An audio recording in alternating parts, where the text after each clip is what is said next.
Assalamualaikum warahmatullahi wabarakatuh.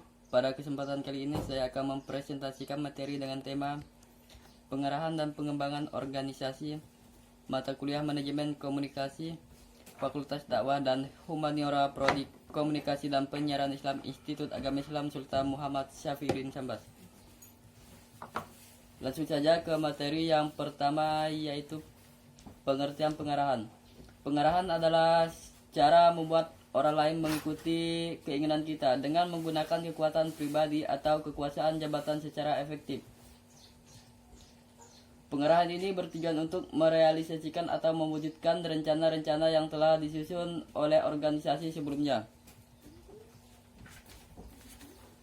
Dalam melakukan suatu pengarahan, tentunya ada beberapa keterampilan yang harus dimiliki. Yang pertama yaitu motivasi atau motivasi. Diartikan orang tersebut harus memiliki kemampuan untuk mempengaruhi orang lain sehingga melakukan apa yang diarahkan. Selanjutnya adalah communicating atau mengkomunikasikan. Orang yang melakukan pengarahan dituntut mampu untuk melakukan komunikasi dengan baik sehingga pesan yang disampaikan dapat diterima. Dan yang terakhir adalah leading atau kepemimpinan. Dalam melakukan suatu pengarahan, kepemimpinan memiliki fungsi untuk memberikan pengaruh kepada bawahan.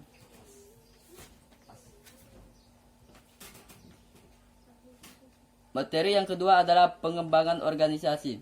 Pengembangan organisasi didefinisikan sebagai suatu pendekatan atau cara untuk melakukan suatu perubahan yang berjangka panjang yang ruang lingkupnya lebih luas, yang bertujuan untuk menggerakkan seluruh elemen organisasi ke arah yang lebih baik. Pengembangan organisasi juga diartikan suatu upaya untuk meningkatkan efektivitas organisasi yang didasarkan atas pendekatan perilaku manusia. Menyangkut perubahan sikap, persepsi, perilaku dan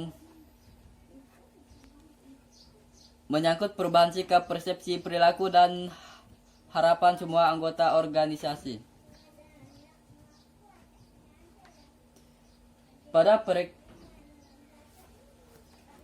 Pada praktiknya, pengembangan organisasi didasarkan pada 3 asumsi yaitu: yang pertama, manusia sebagai individu. Asumsi ini mendasari bahwa pengembangan organisasi yang didasarkan pada manusia sebagai individu memiliki kecenderungan untuk mengembangkan potensi yang dimilikinya. Yang kedua, manusia sebagai anggota pemimpin. Diasumsikan sebagai setiap anggota memiliki kemampuan untuk menjadi pemimpin dalam suatu kegiatan atau organisasinya. Selanjutnya, manusia sebagai wadah organisasi. Diasumsikan bahwa manusia dapat menjadi suatu media perubahan atau pengembangan suatu organisasi. Untuk selanjutnya kita membahas tentang tahapan-tahapan dalam penerapan pengembangan organisasi.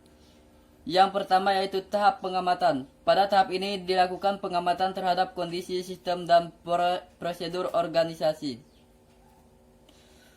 Untuk yang kedua yaitu tahap diagnosis atau umpan balik. Pada tahapan ini setelah dilakukan pengamatan sistem maupun prosedur kerja di dalam organisasi, kemudian dilakukan evaluasi dan analisis. Yang selanjutnya yaitu pembaruan. Pada tahap ini dilakukan perumusan dan rancangan untuk menyusun strategi guna memperkenalkan suatu pembaharuan. Untuk yang terakhir yaitu tahap implementasi, pembaruan. Setelah ketiga tahap sebelumnya telah dilakukan, langkah terakhir adalah menerapkan pembaruan yang telah dirumuskan sebelumnya pada suatu organisasi. Untuk materi yang terakhir yaitu mengenai saluran komunikasi dalam organisasi.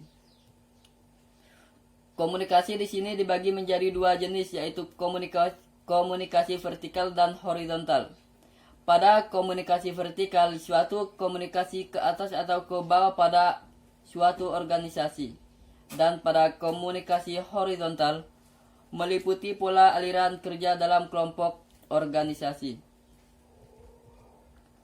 Mungkin cukup sekian pembahasan mengenai pengarahan dan pengembangan organisasi yang saya bahas. Semoga dapat bermanfaat. Akhir kata, wassalamualaikum warahmatullahi wabarakatuh.